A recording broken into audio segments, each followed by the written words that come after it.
चलो बेटा आज रेक्टिफायर देखते हैं। तो पहले रेक्टिफायर का वर्क क्या है, इट कन्वर्ट्स। अच्छा ट्रांसफार्मर क्या करता है? ट्रांसफार्मर कन्वर्ट किसमें किसको? AC to AC, it is AC to AC। तो रेक्टिफायर एक डिवाइस है, it converts AC into DC। AC को DC में कन्वर्ट करने के काम आता है, that is known as rectifier. तो रेक्टिफायर को कई बुक में सिर्फ generally they are calling this diode, सिर्फ डायोड ही बोल देते हैं। तो रेक्टिफायर दो टाइप के हैं। तो फर्स्ट टाइप है हाफ वेव रेक्टिफायर। तो हाफ वेव रेक्टिफायर का डायग्राम देखते हैं। सबसे पहले ये हमारा AC सोर्स है, ये कॉइल है,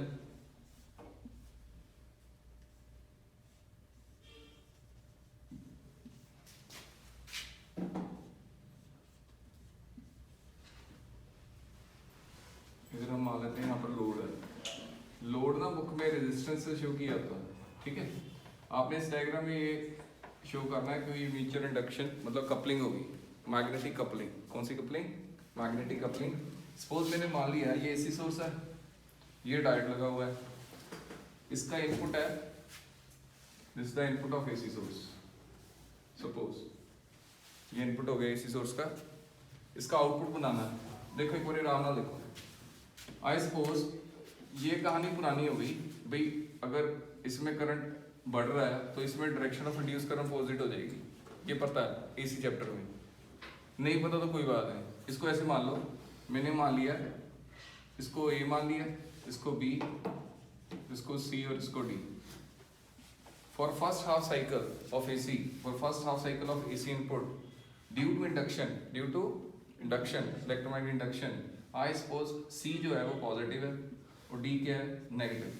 मैंने बोला ध्यान से सुनना। फॉर फर्स्ट हाफ साइकिल का मतलब अगर ये नेगेटिव है और ये कौन है? पॉजिटिव। अगर ये नेगेटिव है तो ये पॉजिटिव इंड्यूस हो जाएगा, ये पॉजिटिव है तो ये नेगेटिव इंड्यूस हो जाएगा, ठीक है। अब इसको बैटरी की तरह से अज्यूम कर लो। अगर ये पॉजिटिव है तो इसमें से करंट यूं जाएगा, और ये पॉजिटिव P के साथ कनेक्ट है, नेगेटिव N के साथ कनेक्ट है, यानी यहाँ से करंट चला जाएगा और लोड में अपीयर हो जाएगा, ठीक है। यानी अगर ये इनपुट है, ये AC साइकिल है, ये इनपुट है, इसका जो आउटपुट बनेगा वो बिल्कुल इसके नीचे बनाना है। तो फर्स्ट हाफ साइकिल में हमें आउटपुट मिल गया, ये इनपुट था और ये क्या होगा? हमारा आउटपुट हो गया। हमने नेक्स्ट हाफ साइकिल देखी तो ये नेगेटिव की जगह ये पॉजिटिव हो गया और ये नेगेटिव हो गया। पॉजिटिव के कारण ये इंड्यूस क्या हो गया? नेगेटिव, और ये क्या हो गया? पॉजिटिव। अब ये पॉजिटिव हो गया, अब करंट ऐसे जाएगा, ऐसे नहीं जाएगा, करंट यूं जाएगा। यूं जाने के बाद डायोड से पास नहीं हो सकता, डायोड से पास, क्योंकि now the diode is connected in reverse bias, diode is connected in simple सी बात है, डायोड में करंट ऐसे ही जाता है, ऐसे करंट नहीं जाता, ये रिवर्स बायस है, यानी अब करंट नहीं जाएगा। यानी यहाँ से लेके यहाँ तक हमें आउटपुट 0 मिलेगा, कुछ नहीं मिलेगा। उसके बाद दोबारा नेक्स्ट हाफ साइकिल आएगी तो यानी ये दोबारा से पॉजिटिव और ये क्या हो जाएगा? नेगेटिव, तो ये करंट जाना शुरू हो जाएगा, यानी नेक्स्ट हाफ साइकिल में दोबारा हमें आउटपुट मिल जाएगी। That's why it is known as half wave. ये फुल कंप्लीट वेव थी इनपुट की, आउटपुट की जो वेव मिली है वो क्या है? हाफ मिली है। अगर रेक्टिफायर का प्रिंसिपल पूछे ना, what is the principle rectifier, तो सिंपल सी लाइन लिखनी है, फॉर आइडल डायोड। कौन सा डायोड? अगर डायोड आइडल है, फॉरवर्ड बायस में डायोड की रेजिस्टेंस 0 है और रिवर्स बायस में डायोड की रेजिस्टेंस इनफिनिट है, यानी फॉरवर्ड बायस में करंट जाएगा, रिवर्स बायस में करंट नहीं जाएगा। हाफ वेव रेक्टिफायर समझ में आ गया। अगर जो NCERT में लिखा ना, उन्होंने ये कहानी लिखी नहीं है, NCERT में डायरेक्ट लिखा उन्होंने, for first half cycle of AC input I suppose this one is positive and this one is negative and the current is flowing like this one. अब बच्चे के दिमाग में है सर ने ये पॉजिटिव ले लिया और ये नेगेटिव ले लिया, ये कहाँ घूम गया? एक्चुअल इंडक्शन है, कौन सी है चीज है? इंडक्शन। ध्यान से सुनो, अगर करंट यहाँ बढ़ रहा है ना, तो अगर मैं इधर कोई वायर रख दूंगा ना, तो उस वायर में करंट की डायरेक्शन ये हो जाएगी, अपोजिट इंड्यूस होती है। तो उसमें ये पॉजिटिव नेगेटिव बनाने का मतलब है भी करंट यूं करके यूं घूम रहा है, ठीक है। बच्चे को अच्छी तरीके से समझाइए, ये पॉजिटिव और ये नेगेटिव करके समझा देते हैं। Assume this one is a battery, यूं करके इसको बैटरी मान लो, इंडक्शन होगी, इलेक्ट्रोमैग्नेटिक इंडक्शन, ठीक है। ये मैंने चैप्टर किया है।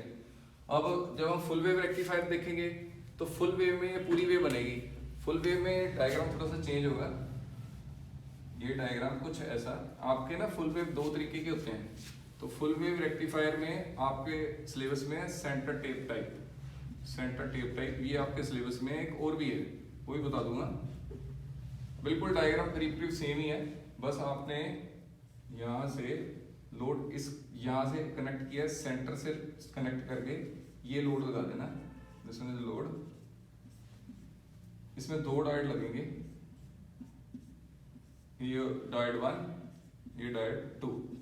सिमिलरली जैसे पिछले केस में किया था, फॉर फर्स्ट हाफ साइकिल ये अब हाफ वेव नहीं है, ये कौन सा रह गया, now this one is full wave rectifier.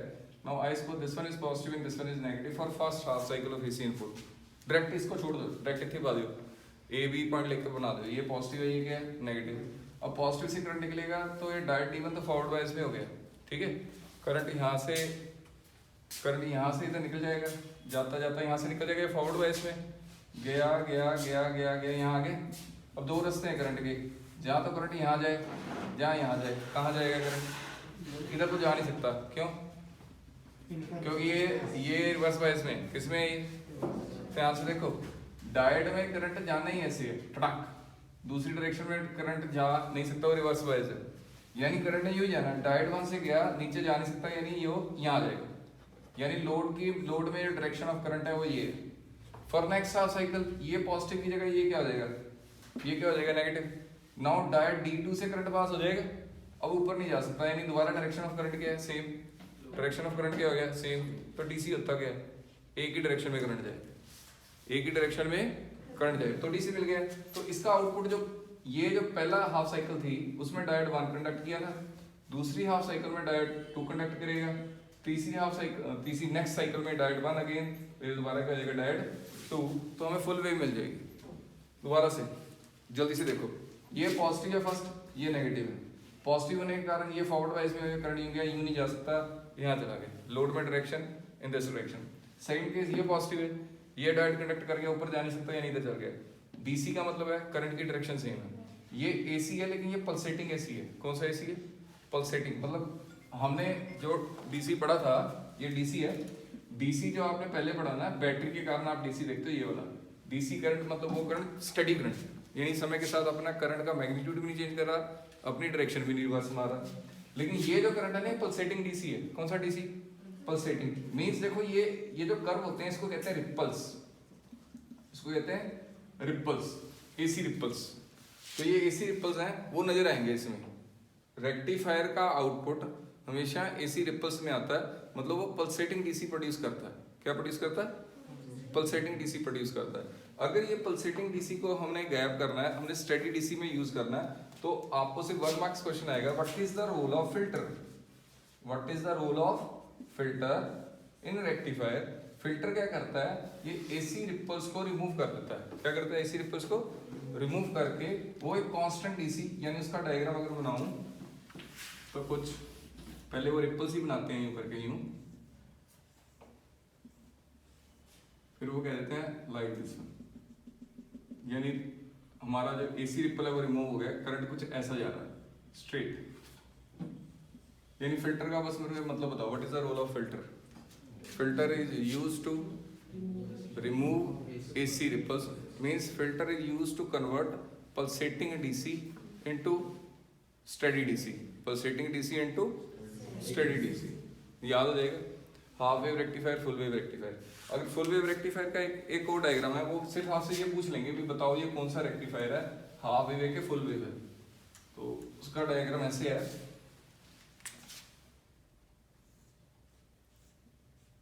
ये एक डायोड, ये लोड है, ये एक और डायोड,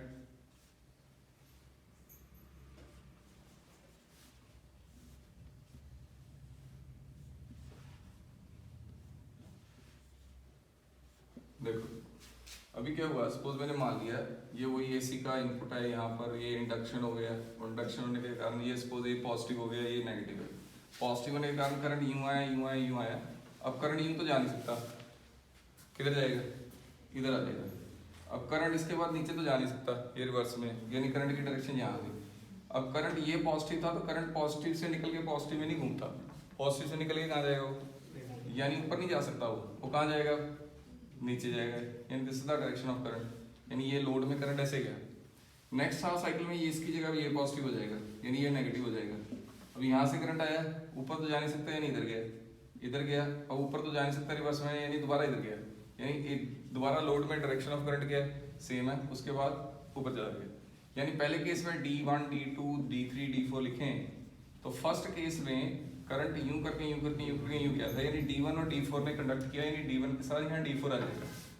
सेकंड केस में करंट ये यानी D3 और D2 ने कंडक्ट किया लाइक दिस वन, लेकिन इसमें हमें 4 लेने पड़े, 4 डायोड है, पिछले वाले में कितने डायोड लिए थे, 2। इसको कहते हैं ब्रिज टाइप रेक्टिफायर है, bridge type full wave rectifier, full wave rectifier. Simple है रेक्टिफायर, क्वेश्चन आ जाए इजी हो जाता है। इन्वर्टर क्या करता है, घर में जो इन्वर्टर है वो क्या करता है, that converts DC into AC. Rectifier क्या करता है, एसी इनटू डीसी। इन्वर्टर आपने कभी पढ़ा नहीं, ये तो पढ़ लिया। और ट्रांसफार्मर क्या करता है, AC to AC, step up step down. अब हमने देखना है different types of diodes, different types of diode.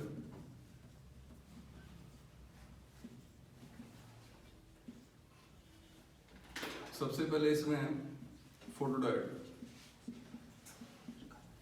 हर एक ना 3 डायोड है, एक फोटोडायोड है, एक लाइट एमिटिंग डायोड है जिसको आप एलईडी बोलते हो, और नेक्स्ट जो डायोड है जिसको हम सोलर सेल कहते हैं, solar cell is also a diode.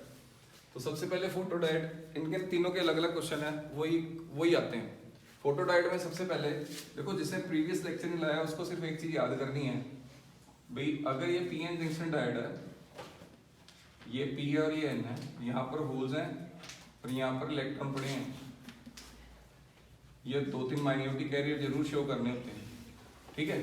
और ये पॉजिटिव हो जाती है और ये नेगेटिव हो जाती है, यानी बस एक चीज याद करनी है, डायोड में इलेक्ट्रिक फील्ड की डायरेक्शन, डायोड में किसकी डायरेक्शन, इलेक्ट्रिक फील्ड की डायरेक्शन।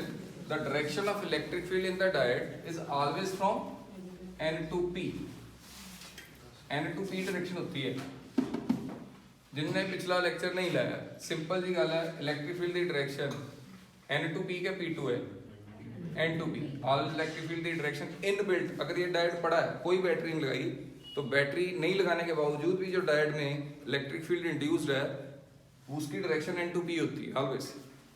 अभी उन्होंने क्या कहना है, फोटो डायोड को आपने सबसे पहले क्वेश्चन फोटो डायोड का एक ही आता है, ये पूछना स्कूल में कि photo diode is connected in reverse बायस और फॉरवर्ड बायस। तो आप बोलोगे सर फॉरवर्ड बायस में तो करंट जाता है कि नहीं जाता, फॉरवर्ड बायस में करंट तो जाता है। होता क्या है, इसका पहले सिंबल देख लो, सिंबल यूं करके यूं डायोड बना दोगे, फोटो डायोड में लाइक दिस वन, फोटोन्स आ रहे हैं और डायोड के ऊपर गिर रहे हैं, this is the symbol of photo diode. आप कहोगे सर यहाँ पर light I, near the junction light आती है, दिस वन, इधर हमने विंडो ली होती है, ग्लास की बनी होती है डायोड में, इसको हम रिवर्स बायस में कनेक्ट करते हैं। क्यों करते हैं बताता हूँ। फॉरवर्ड बायस में पहले ही सपोज मैंने मान लिया 10 एम्पीयर करंट जा रहा है, कितना एम्पीयर जा रहा है, 10 एम्पीयर।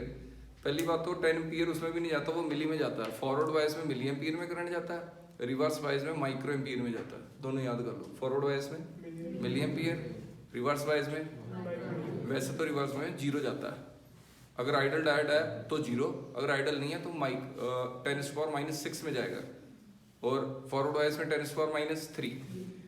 इसको मिली माइक्रो से बाहर लेके बड़ी सिंपल सी कहानी ऐसे है, आपका सपोज मैंने मान लिया 10 एम्पीयर करंट जा रहा है, लाइट पड़ी फोटो डायोड पर, तो 10 से जो करंट की वैल्यू है वो 10.001 बढ़ गई।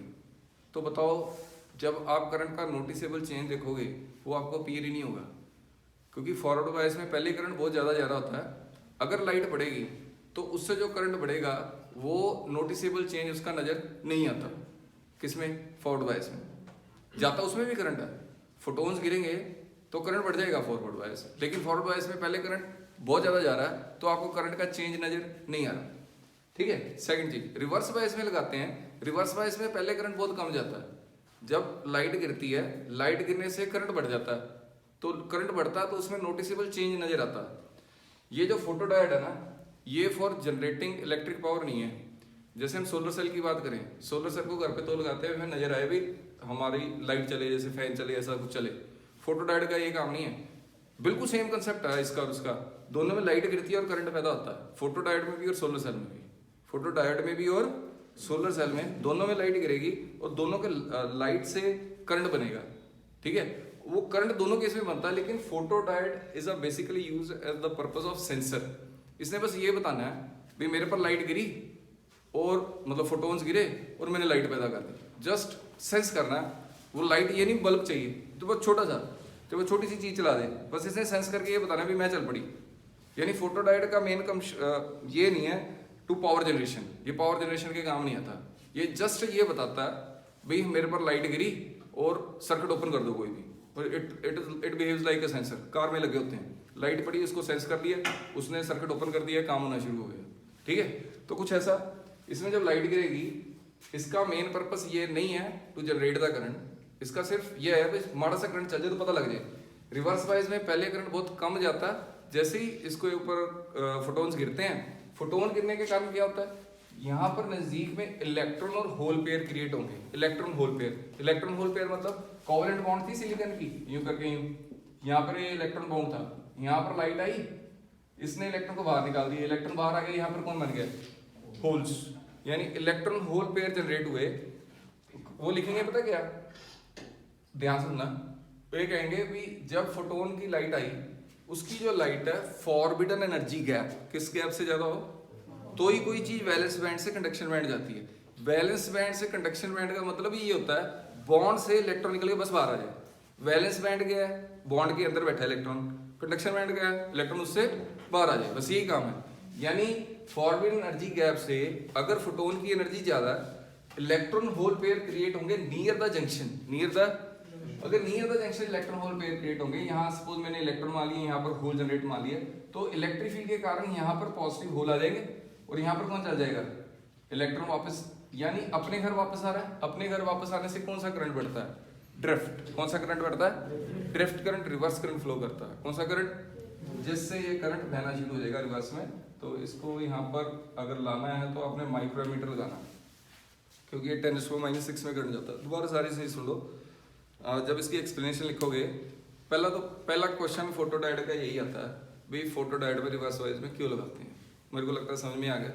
फॉरवर्ड वाइज में करंट पहले ही बहुत ज़्यादा होता है, अगर लगाओगे तो appreciable noticeable change in current watch नहीं होगा, but in the case of reverse wise पहले करंट नहीं जाता। अगर आप रिवर्स वाइज में लगाओगे और फोटोन्स लाइट गिरेगी, इलेक्ट्रॉन होल पेयर जनरेट होंगे, इलेक्ट्रॉन होल पेयर जनरेट होने से due to electric field, due to जो होल है वो पी में जाएंगे और इलेक्ट्रॉन कहाँ जाएंगे, एन साइड जाएंगे, जिससे रिवर्स करंट बढ़ जाएगा और हमें नोटिसेबल चेंज नजर आएगा। तो पूरी कहानी ऐसे।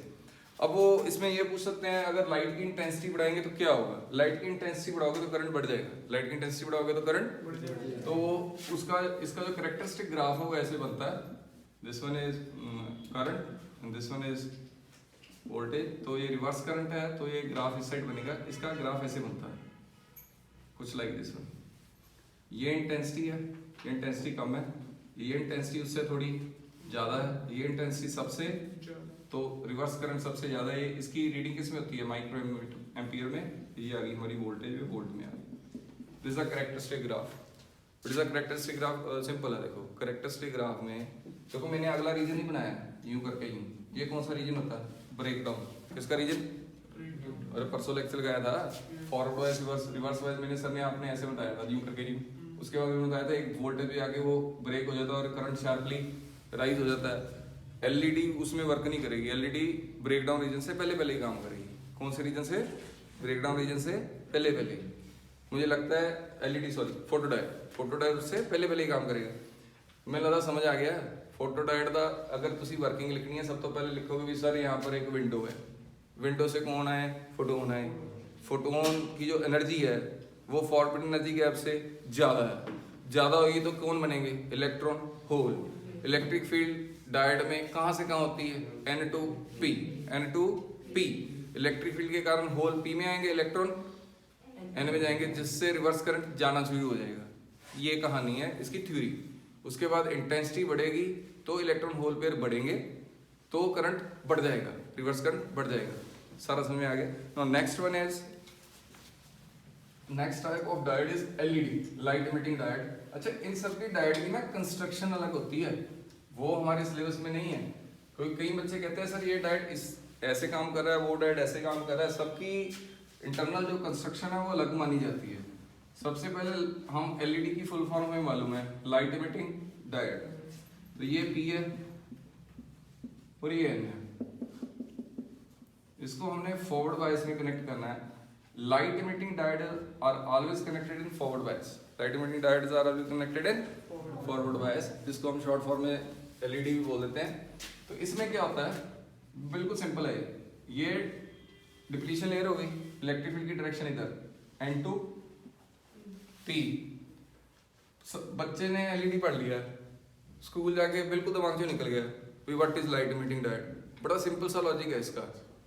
अगर मैं डायग्राम ही ना बनाऊं तो बच्चे को एक चीज तो पक्का ये पता होती है भाई दो बैंड होते हैं, एक कंडक्शन बैंड और एक। अच्छा एक बात बताओ, अगर हमने इलेक्ट्रॉन यहाँ से यहाँ जंप कर दिया तो करंट फ्लो होना शुरू हो जाता है। क्या फ्लो होना शुरू हो जाता है?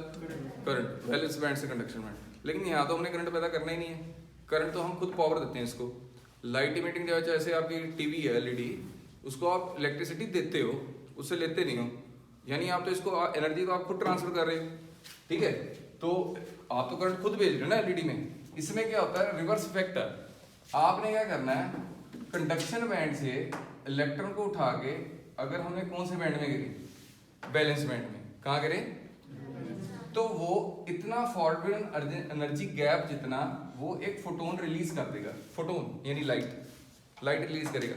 दोनों में फर्क है देखो, फोटो डायोड या सोलर सेल में हम क्या कहते हैं, लाइट लेते हैं और करंट प्रोड्यूस करते हैं। लाइट लेते हैं, फोटोन्स आते हैं और करंट बहना शुरू हो जाता है। एलईडी उल्टा है, करंट देते हैं, करंट हम खुद दे रहे हैं और लाइट एमिट हो रही है, रिवर्स इफेक्ट है। यानी लाइट इमिटिंग डायोड का अगर सिंबल बनाओगे तो एलईडी का सिंबल ऐसे होगा, ये लाइट अंदर नहीं, ये लाइट कहाँ जा रही है, बाहर जा रही है। This is the symbol of LED. Light बाहर जाएगी, इसमें इसके ऊपर नहीं टकराएगी।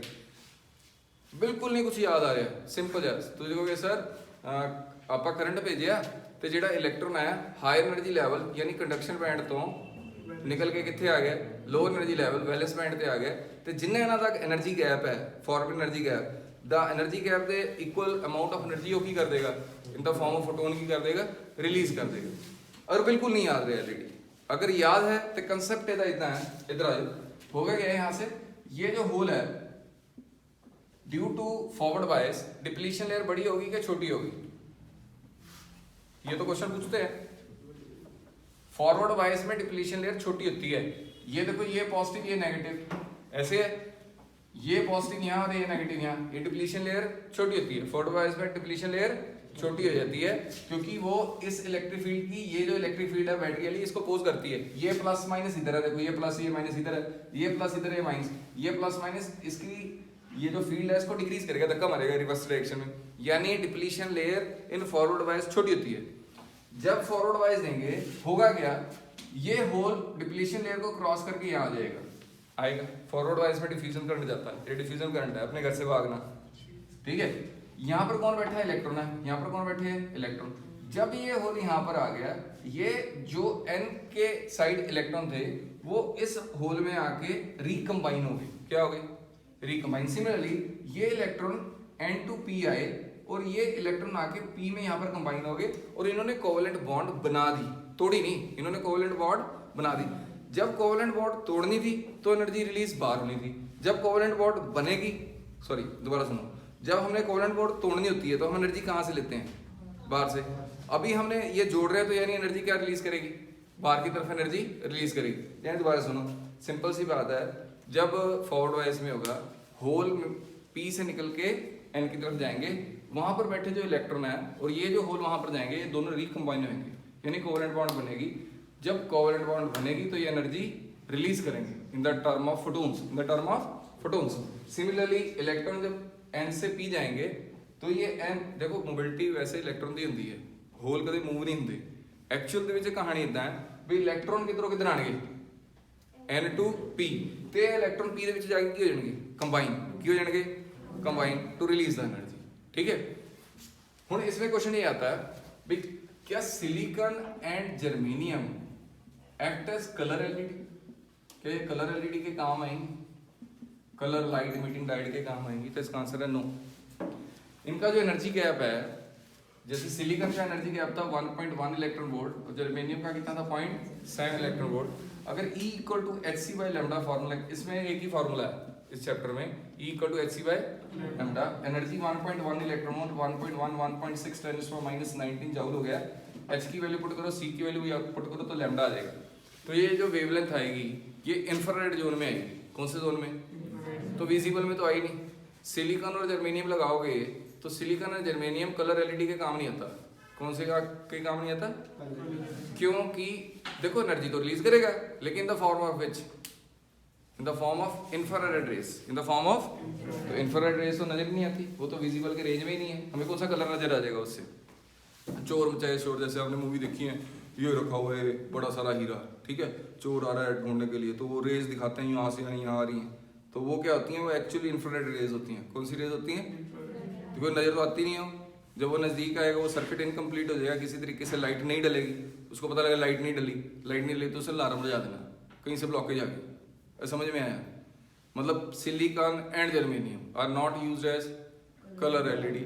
जो आप रिमोट है आपका, जो टीवी का रिमोट है, वो एक तरीके से कलर एलईडी का काम नहीं करता, वो यही है, सिलिकॉन जर्मेनियम की बनी होती है एलईडी, वो इंफ्रारेड रेज जाती हैं उससे। समझ में आ गई?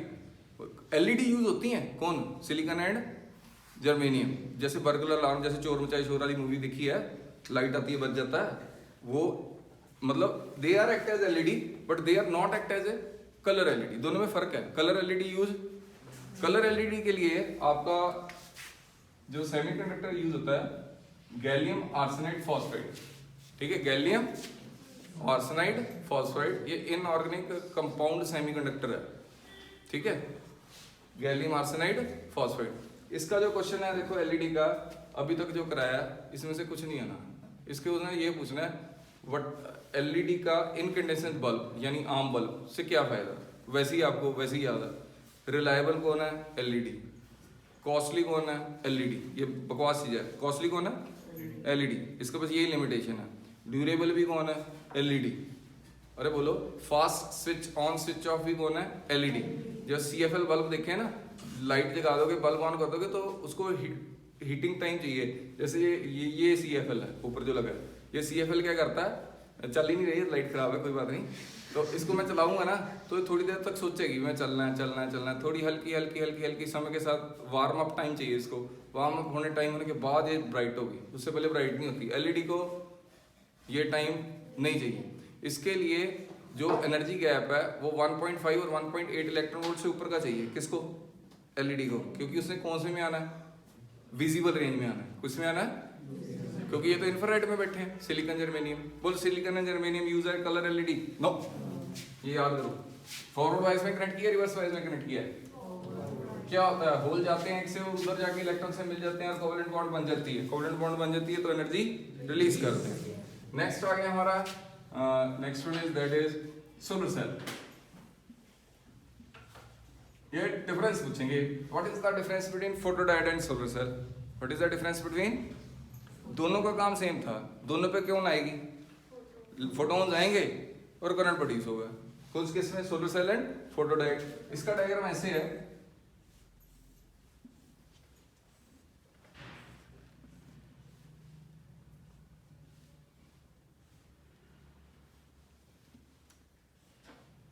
कुछ नहीं।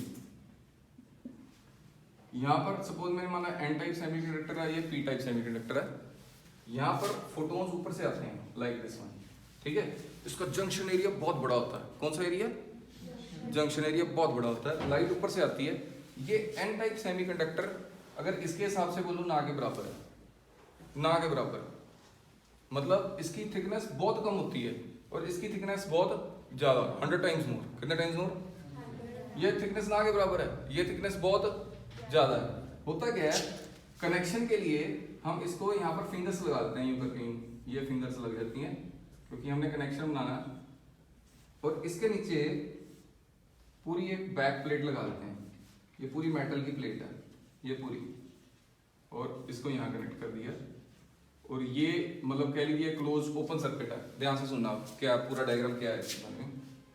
पहली बात सोलर सेल फोटोडायोड में जो डिफरेंस है वो पूछो, तो वो है सबसे पहले फोटोडायोड को किस में कनेक्ट किया था, रिवर्स बायस में।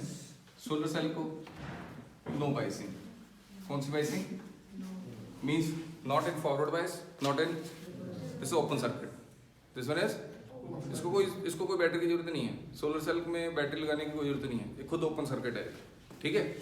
फोटोडायोड में कौन था, रिवर्स बायस, पहला डिफरेंस ये।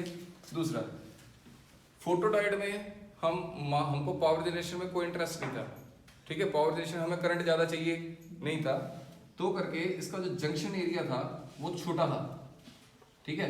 इसका जंक्शन एरिया क्या है, बहुत ज्यादा, क्योंकि हम तो इधर करंट में इंटरेस्टेड है, हमें तो करंट चाहिए। तो सोलर सेल में और फोटोडायोड में दो difference, no biasing, reverse biasing, current चाहिए कि नहीं चाहिए, चाहिए, लेकिन सिर्फ इतना इतू सा भाई हमें बस सेंस करे, और इसमें हम करंट में इंटरेस्टेड है, यानी जंक्शन एरिया बहुत ज्यादा चाहिए। जंक्शन एरिया का ज्यादा होने का मतलब जब लाइट गिरे ना बहुत सारे इलेक्ट्रॉन होल पेयर बने, बहुत सारे इलेक्ट्रॉन पेयर बने, तो होगा क्या, ये डायग्राम बच्चे को समझ में नहीं आता, सर ये क्या बना दिया आपने, ऊपर से 3 डंडियां सी लगा दी।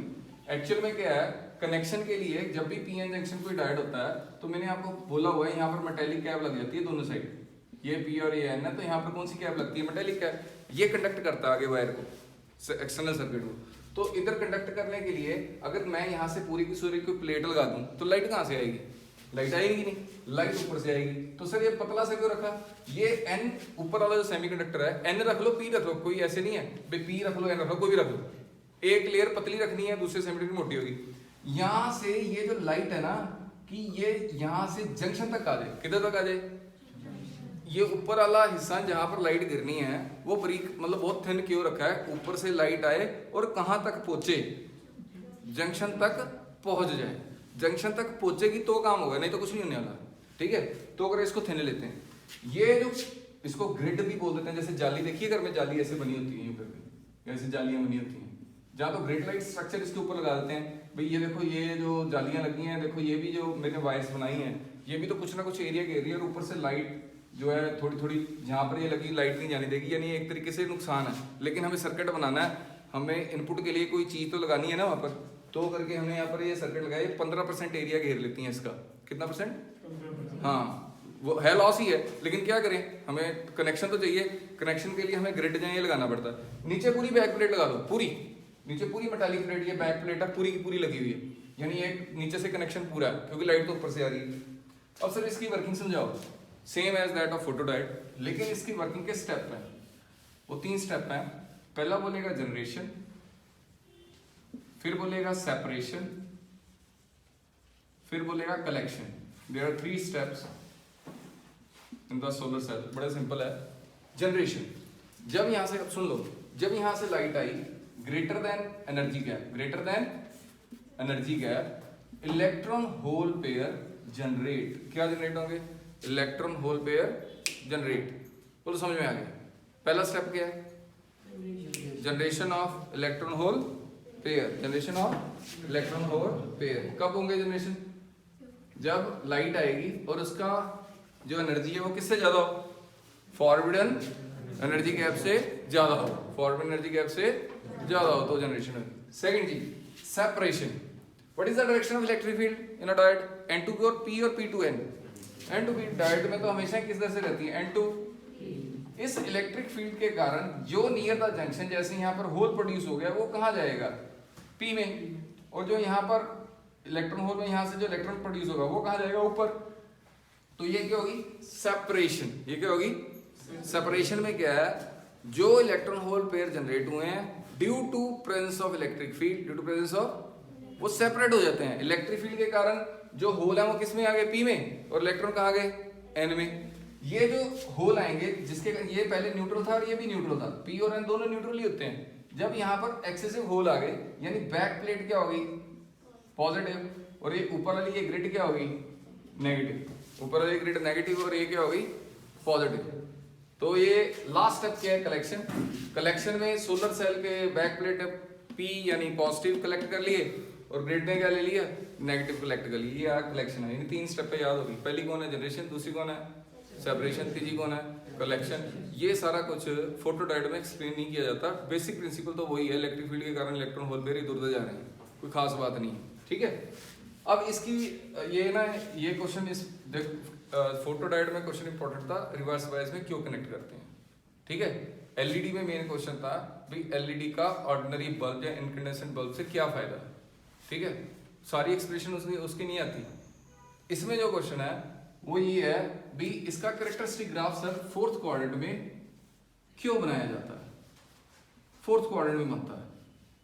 देखो फॉरवर्ड बायस का ग्राफ हमेशा फर्स्ट में होता है क्वाड्रेंट में, रिवर्स बायस हमेशा थर्ड में, सेकंड में सिस्टम में कोई ग्राफ नहीं बनता सेमीकंडक्टर का, फोर्थ में वो बनता है जिसकी कोई बायसिंग ना हो, क्या ना हो, नो बायसिंग। अगर आपसे पूछा भाई जो सोलर सेल का कैरेक्टरिस्टिक ग्राफ है वो फोर्थ क्वाड्रेंट में क्यों बनता है, तो उसका आंसर है भी इसकी कोई बायसिंग नहीं है।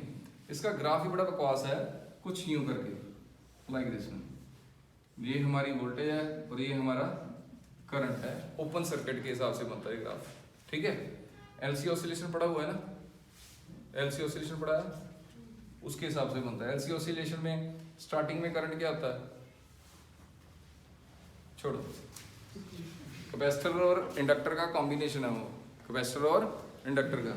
चलो ये इसका कैरेक्टरिस्टिक ग्राफ है, फोर्थ क्वाड्रेंट में बनता है। कौन से क्वाड्रेंट में, शेप याद कर लो पहले इसकी, कौन से क्वाड्रेंट में बन रहा है, फोर्थ क्वाड्रेंट में।